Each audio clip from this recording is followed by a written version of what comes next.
I think it's Matthew 28. Let me see. Yeah.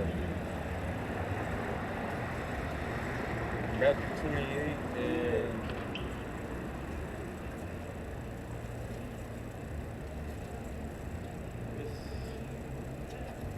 no, it's not. That 28? I don't think it's 28.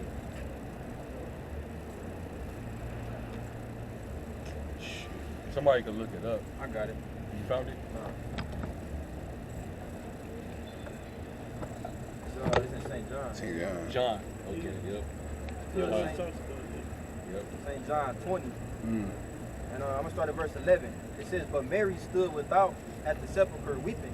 And as she wept, she stooped down and looked into the sepulchre, and seeth two angels in white sitting, the one at the head and the other at the feet, where the body of Yahushua had lain." Right there. So it was an angel sitting at the where his feet lie, and also where his head lie. So you're going back to the Ark of the Covenant, describing the mercy seat. Yep. It described the two cherubs. Yep. You know, on both sides. You see, a lot of things are spiritual and significant when you read it. Connect that way, right? Spiritually connected. Yeah. And let's not forget, as the brother was saying, from Acts, there were two angels standing there there. Okay? Why stand ye gazing? Right Yeah. at that point, right? Yeah. I don't want him to go too far away from that, but just bringing that back into the fold of what we're talking about, there were two angels there also, in that huge moment. And those angels had the likeness of certain men that had already lived. Also, in the Garden of Gethsemane, there's two angels right there too that told them. Big moments, because these moments were the huge moment of us, of that atonement coming into the Day of Atonement, right? Of that atonement being made with the blood of Yahushua at that moment. Okay, so it was basically, he got the victory over death in that moment and came back and had that power given to him. And like all of this is all tied in, which gives us life again, right? Because that mercy seat is where the Levites, the high priest Levites would give us the second chance, the atonement for our sins, when he make an offering unto the Lord on our behalf. And that's where Hebrews, the few chapters in Hebrews start to connect the two differences. What Paul was breaking down. Y'all got it. There you go back. I got one after that. Back to Exodus. Yeah. Back to Exodus 37.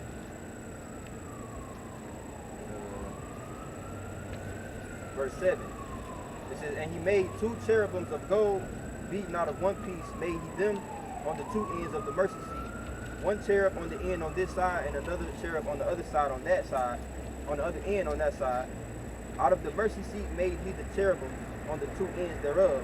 And the cherubim spread out their wings on high, and covered with their wings over the mercy seat, with their faces one to another, even to the mercy seat were the faces of the cherubim." Yahushua coming back with healing in his wings, right? Yep. Healing in his wings to give the second covenant to the elect, man. You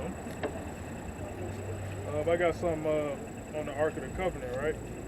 Because Esau, have his expeditions, trying to find the Ark of the Covenant. He can't find it. That's spiritual. They can't touch it. Yeah, they can't find it because the prophet Jeremiah hid it. Yep. Second Maccabees 2:2. It is also found in the records that Jeremy the prophet, Jeremiah, commanded them that were carried away to take of the fire as it had been signified, and how that the prophet, having given them the law, charged them not to forget the commandments of the Lord, and that they should not err in their minds when they see images of silver and gold with their ornaments. And with other such speeches exhorted he them that the law should not depart from their hearts. And so, just real quick, that's the same thing we're doing now. We're telling our people, hey, remember these statutes, laws, and commandments, and how to live through faith when you're starting to make decisions when the Jacob's trouble comes. Because when the pressure's on, people gonna react carnally. That's gonna be kind of the norm thing. But we still have to react spiritually, keeping in mind the deeds of the law that we're still to perform. So as they're getting carried away, or basically the enemy coming in like a flood back then, the enemy's gonna come in like a flood this time too. And we gotta keep mindful, like Jeremiah was speaking back then. You got it, bro. It was also contained in the same writing that the prophet, being warned of Yahweh, commanded the tabernacle and the ark to go with him. And he went forth into the mountain where Moses climbed up and saw the heritage of the Most High. And when Jeremy came thither, he found an hollow cave wherein he laid the tabernacle and the ark and the altar of incense, and so stopped the door. And some of those that followed him came to mark the way, but they could not find it. Let me say that, let me ask y'all a question. There's a movie, it's actually a series of movies now. There's a movie that talks about this, about Esau trying to find the Ark of the Covenant. Anybody know what this movie? Indiana Jones. That's what the first one was about. That was the Ark of the Covenant that they were looking for. And it's a spirit too, because when we go in that game Fortnite, brother sent it in the chat. Yeah. On basically on the staff, it has Yahweh written on Hebrew Yep. in the last And one that on was Badass. and that was actually in that first movie, and it was also It was. Hebrew in the Crystal Skull. Yeah, the Temple of Doom, wasn't it? Temple of Doom also had it. Yeah. They were looking for his it's a cup called the Holy Grail. Holy Grail, yeah. Is what they were looking for. That's, You know? yeah. But that shows you Esau is really tapped into getting the possessions of the children of Israel. And it shows you Esau knows history and truth, Yep. because they try to authenticate, make these movies authentic as possible Yep. without trying to show Give too us- much. Give us, let us in on the secret. Mhm. That we're those people. It's the same with the Uncharted movie Yep. in the game. Yep. Verse 6, and some of those that followed him came to mark the way, but they could not find it. Which when Jeremy perceived, he blamed them, saying, as for that place, it shall be unknown until the time that Yahweh gather his people again together and receive them unto mercy. Yep. Which means they ain't got it. Y'all know that mercy is Yahweh Shai. That's it. I got something. Yeah, I want to go back to that, but let me hit this real quick. This is Hebrews chapter 4, and I'm going to start up at 14. It says, seeing then that we have a great high priest that is passed into heavens, Yahweh Shai, the Son of the Most High, Yahweh, let us hold fast our profession. For we have not an high priest which cannot be touched with the feeling of our infirmities, but was in all points tempted as we are, yet without sin. Right? Because that's, read that last part again. It says, but, The infirmities. yeah, okay, kind of says, for we have not an high priest which cannot be touched with the feeling of our infirmities. Like, when the priests, when they was able to go into the temple and give the offering, Right.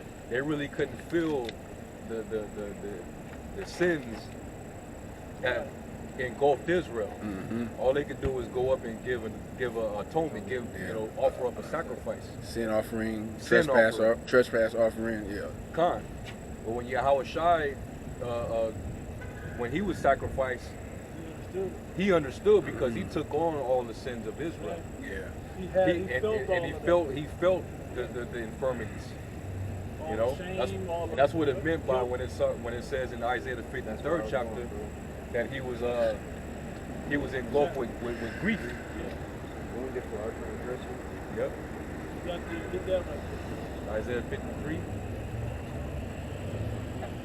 And this is spiritual because we're going now into the Day of Atonement through the Spirit right now. Like we didn't go into this, directly, but through the Spirit is leading us into this thing, because Him feeling that for us is why we're still alive today, and why, as a nation, we have a chance to be the sons of God again. So to say it that way, okay? Through that remnant, you got it, bro. It is Isaiah 53:3. He is despised and rejected of men, a man of sorrows, and acquainted with grief, and we hid, as it were, our faces from him. He was despised, and we esteemed him not. Surely he hath borne our griefs and carried our sorrows, that word of born? Yeah, when Yahushua was on earth, in his ministry, the majority of Israelites, they cast him out. They didn't want to, deal with Yahushua. They couldn't understand the parables. And a lot of the reason why Jay wanted to be like heathens, man. They wanted to be carefree like the heathens. But this, to be in a special position, basically as the children of Israel, the sons of the power, we have responsibility that comes with it. But how great a reward to go to earn, to have once you go through all the responsibilities necessary. Okay? You got that word? The word there is nasar. For the word born, right? For the word born. Uh-huh. It says to bear, to carry, to support, to sustain, to endure. So this is something, just me tying this into Day of Atonement type of thing. This is something to remember going into the Day of Atonement. Hey, all the things we messed up, we know that we messed up on, let alone the things we didn't. He covered that, man. He took all that weight on for the whole nation.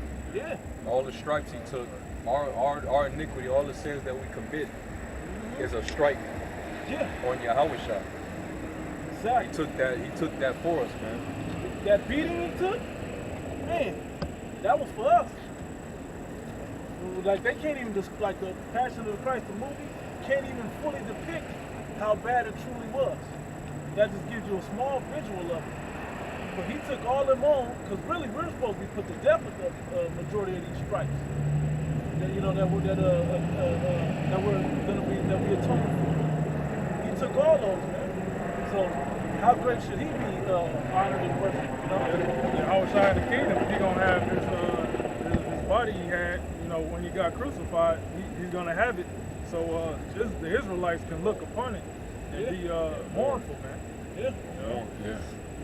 And give him his reverence, man, for taking all of it. So all of Israel gonna be in supplication, man. Gonna be mourning. You read that in 53 already? Still more. I mean, you got it. Yeah, and I looked up that word grief. The word for grief in the Hebrew was choya, and it says disease, sickness, grief. So he even took on their sicknesses. When it talks about infirmities, it talks about your weakness or your sickness. So when he was healing the sick, he was actually taking on their sicknesses, man. That shows you. Y'all remember that movie, The Green Mile, with Tom Hanks? That one. Yeah. Back in the day, you had Michael Clark Duncan. He had that ability to heal. Yeah. But when he would heal them, their sickness would come upon him, and he would suffer. Mm-hmm. It shows you that in that show, the man that fell to the earth. Yep. I forgot what Jake's name is, but when he healed the other Jake, he took on his sickness. Took on his sickness. And he healed the other guy, man. And the way Yahushua was so determined, they probably didn't even know that Yahushua was, going through those things. Mm-hmm. As he's healing all these people, they don't know that he's actually taking on their infirmities. Yeah. But he had to bear that, I wonder, how I was 33 and had a head full of gray hair, man. That's stress, bro. Grief. Who was So an example of him when he was feeling sick, when the woman tried to touch his garment. And Yahweh, Mark chapter 5:30, and Yahweh immediately knowing in himself that virtue had gone out of him, he turned him about in the press and said, "Who touched my clothes?" Yeah. I'm trying to look up that word virtue. So he felt the virtue go out of him right when she touched him. So he took on her He took on her infirmity. Her infirmity. Yeah. And In other words, he took on her sin. and she was blessed with pureness that came out of him.